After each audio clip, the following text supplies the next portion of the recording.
পারি? আমি কি রক্ত ঝরিয়েছি? আমরা রক্ত ঝরিয়েছি বলে আপনারা আজকে সংসদে প্রধানমন্ত্রী স্বরাষ্ট্রমন্ত্রী হয়েছেন। শুধু ক্ষমতার লোভ শুধু বিএনপির, আপনাদের নাই, সবারই কম বেশি আছে।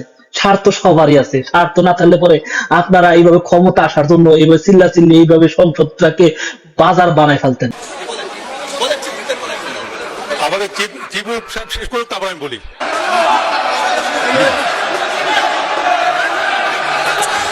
সংসদ আর সংসদ না, এখন হয়ে গেছে মাইসাগর বাজার। তার থেকে বেশি উত্তেজনা এখন সংসদে। অল্প পানি মাছ যদি বেশি পানিতে যায় না, তখন বেশি লাফালাফি করে, এমন অবস্থা হয়ে গেছে। জুলাই যুদ্ধা করে গলা ফাটাইতেছে, চিল্লাইতেছে, এমন লাগেছে তারা শুধু একার অবদান, আর কারো অংশীদার নাই। সাধারণ জনগণ থেকে শুরু করে বিএনপি থেকে শুরু করে সবাই কিন্তু অংশ নিছে। আর যুদ্ধ কিন্তু একদিনে হয় না, এটা কিন্তু 17 বছর ধরে তারা যুদ্ধ চালিয়ে যেতেছে, তারা নির্যাতন সহ্য করে যেতেছে। একটা পর্যায়ে এসে জুলাই যুদ্ধের মাধ্যমে তারপর কিন্তু দেশটা স্বাধীন হয়েছে, স্বৈরাচার সরকার পতন হয়েছে। শুধু একার অবদান না।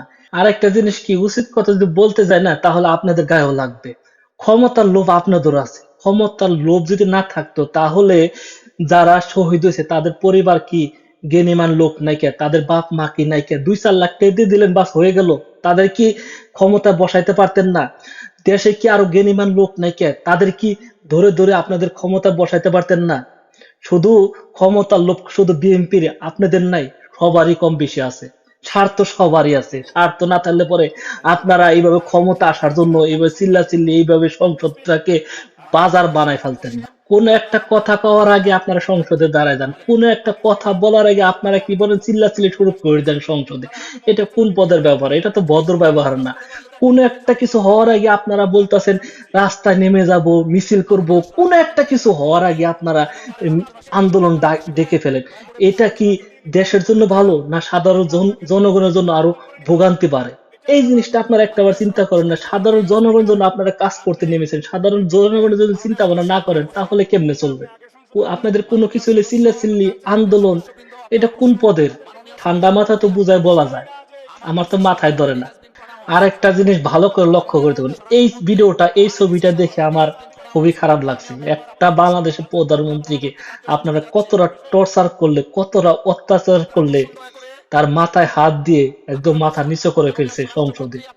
দেখে খুবই খারাপ লাগলো, খুবই দুঃখ লাগলো, খুবই আফসোস হলো। যাই হোক, অনেক কথা বলে ফেলছি, এর মধ্যে ভুল ত্রুটি হতে পারে, সবাই ক্ষমা দৃষ্টিতে দেখবেন।